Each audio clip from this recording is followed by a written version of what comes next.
কয়টা আঘাত করছে? আমার টোটাল মানে 3-4টা হয়েছে। আর তোমার পাশে যে আসিল ওরা কয়টা কোপ দিচ্ছে? 2-3টা হবে। আর ওই যারা মারধর করছে ওরার নাম জানো? হ্যাঁ, কি নাম? ওর যে মানে আঘাত করছে ওর নাম হলো অনুরাগ পাল, আর বাড়ি কোনখানে? দাসপাড়া মজলিশপুর। আর ওই তোমার সঙ্গে যে আসিল ওর কি নাম? প্রসন্ন দাস। তোমার? আমার মানে মামা হয়েও। তোমার কি নাম? আমার আকাশ দাস। কি করো তুমি?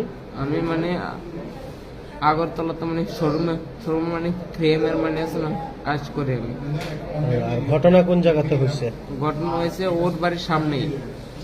জায়গাটার কি নাম? অনুরাগ পালের বাড়ির সামনে দাসপাড়া। তার সঙ্গে কি আর কেউ আসিল?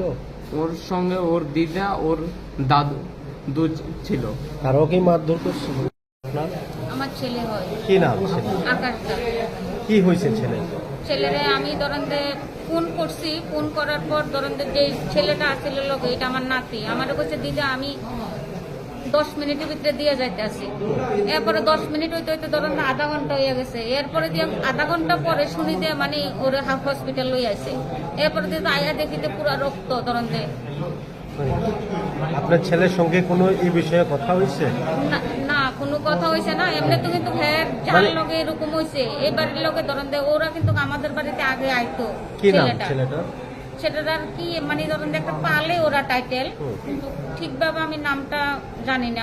বাড়ি কোনখানে? বাড়ি দাসপাড়াই। আচ্ছা, কি দিয়া মারধর করবো আপনার ছেলেরে তো মানে দীপ্তি ম্যাডাম আমাকে কইছে ওটা জীবিত নিয়ে যাইতে হইব, সেখানে শিলি দিছে, একটু টেস্ট করানো লাগবো, এটা মানে অতিরিক্ত আঘাত, আপনি তো আর দেখছেন না শিলি, এই জন্য আপনার এটা জীবিত নেওয়া লাগবে। মানে আপনার ছেলের সঙ্গে আপনার কথা হয়েছে? না, এটা মানে হসপিটালের ডাক্তারে কইছে আমাদের। আপনার ছেলের সঙ্গে হ্যাঁ, এখন তো কথা হইছে। কি কইছে আপনার ছেলে?